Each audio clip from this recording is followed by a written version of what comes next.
So let's just say, if you remove all that uncertainty, or in a perfect world, what do you foresee? What is that vision? What do you foresee for Advise going, 5, 10 years into the future? Yeah. So I received this question from an investor not so much time ago, and I guess the future of sales will be through AI. I'm pretty sure of that, right? So we've seen these many tools that's sending automatic emails to the customers, writing emails, etc. And we actually see bots right now. So maybe in the future, what I believe is a trend where the AI could take over and become such good conversational technology that can not replace, but in some sense help the sales representatives to do some cold calls, for example, and so on. So what I believe is in the future, our AI and our product will transform into a completely autonomous SDR that goes to the market, do cold calls to the customers, and basically can. I don't say that can sell the product. I don't think the humans will be ready to negotiate complex contracts and deals with AI fully automated. But I think for the demand generation, at least, getting some leads and outreaching, doing some cold calls, I think that is the future. And this is where maybe Advice is heading to. Yeah, no, yeah, it's going to be crazy to see what happens with this technology over the next 5 years, right? To your point, you just don't know. Does that give you pause as a founder, or cause fear to That's come up super of like, interesting. That's super interesting. Yesterday, I was watching on Netflix Ex Machina. I don't know how you pronounce mhm. the name, but basically, if you've seen this movie, is how this guy builds this AI person, the AI robots, and then basically this AI robot takes conscience and actions, etc. So if you don't see the movie, check it out. It's very interesting. And then I was watching this movie yesterday, and I was thinking to myself, "Oh my god! Like I watched this movie because that was the second time I watched this movie. The first time I watched this movie was in 2014 or 15 or something like that. And in 2014 or 15, I thought, oh my god, this is like just sci-fi movies. Like this is impossible to happen. This is like okay, this is the kind of movies like Interstellar, whatever.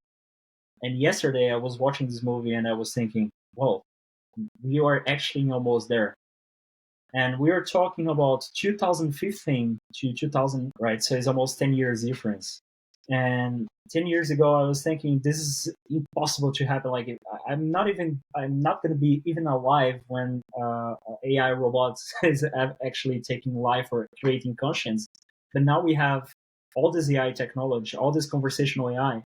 So is frightening, actually. Answering your question is frightening. As a founder, I think 20 years ago, 30 years ago, when you build something, when you build a company, were way more predictable. Like you build something new that you would have this demand in the market for the next 20 years. Just if something really big happened, like a war or something, that would not be the same thing. But with AI, it's a completely different story. You never know the next day. You never know the next year, the next weekend.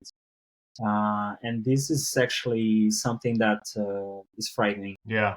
Well, but hey, exciting. we're all, Frightening, but yeah, exciting. yeah. I guess we're all along for the ride, so we'll see, right? Yeah. I think neither Yep. of us know where it's headed, but all right. Just to end here, I just want to go through kind of a couple hypothetical questions, and you kind of Sure. talked about this earlier.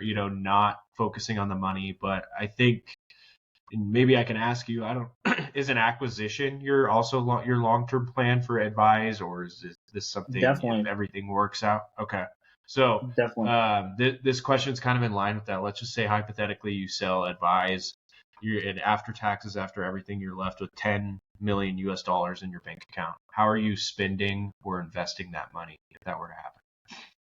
So, one thing I really like to do is to help the ecosystem, and this is not like this bullshit entrepreneurship talking because everyone says the same. Yeah, like I want to help. No, I really actually want to invest in projects that could help at least my region, which is Portugal. So I'm very fascinated about that. I really want to invest like in the startups that's helping Portugal to get better, to increase the anything that could help our lives. But in general, I'm very fascinated about how Bill Gates did. Uh, and, I mean, end up with selling the shares in Microsoft and his position and basically creating things to help the society. And this is something that I really would like to do. Of course, I would take some money for my personal life, no question about it. But I'm not the type of guy that thinks like $1 billion or $2 billion. I mean, this is more than enough for a lifetime, right? So I think like we should think about how to use these resources to build more stuff or to help to build more stuff. And this is basically my end goal would be to help building more interesting projects, smart cities, and so on.